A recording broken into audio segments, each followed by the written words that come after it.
Hey, happy 4th, everyone. I just wanted to make a quick video kind of explaining a little bit of the reality around gasoline. Um, Gasoline does not make gas station owners rich selling gas. They are not getting rich selling gas. It's not like they're making half profit on a $5 gallon of gas. In the state where I live, Wisconsin, the state of Wisconsin mandates that gas station owners mark up their fuel 9% because gas stations have a tendency to have what are called gas wars historically, and they'll undercut each other to get people to come into their stations. Why? To get them to buy other things. Nobody makes money or gets rich selling gas. It's just not the case. And so asking people to cut their gas prices when you're only making a 9% gross profit margin on a product is ridiculous. I've been building businesses for a long time, and I'll tell you what, 9% gross profit is nothing. If you were to net half of that, 4.5%, man, you'd have to be doing so many millions of dollars worth of revenue just to stay open in business and pay your taxes.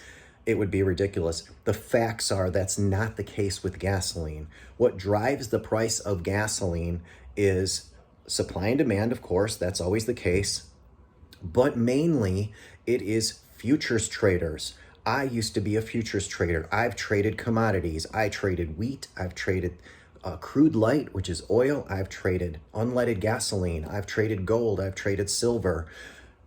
Everything you pay, every commodity that you use in the marketplace is traded on a market, which is called the futures market, which is basically the market anticipating what will this commodity be worth in the future. And all sorts of things affect those markets. Weather, fear, war, all sorts of things affect those markets. Supply and demand certainly do. Typically, gasoline goes up in the summer because we know that there's a demand going up. Right now, we've not seen any huge moves in supply and demand. And the reality is the biggest impact we have had on the oil market, which directly relates to gas because it's a refined product of oil, is the shutting down of the Keystone pipeline construction in America. That caused futures traders to go, oh, gas is going to be, or oil is going to be expensive. Here goes the price up. I promise you today, if there was just one news release that we were going to restart construction of that pipeline, gas would go down immensely. Why? Because at one point in the past few years, America was actually energy independent. And we are not now because of whatever initiatives you want to put politics behind it.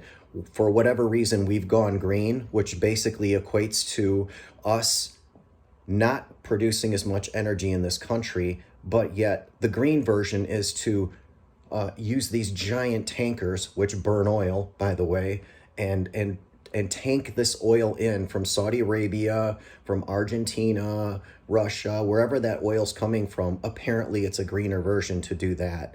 And a lot of the momentum around gas prices. And so as you see that news ebb and flow, that's what's going to happen. Does Saudi Arabia, does OPEC have an effect? Sure. Very low, very minor, very minor. That's their lifeblood. They won't cut off the cash, the cash cow.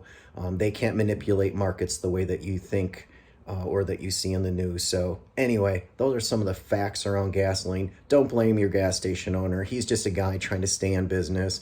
Buy a freaking bag of chips from him so he can keep the lights on. But it ain't gasoline that it's making him rich.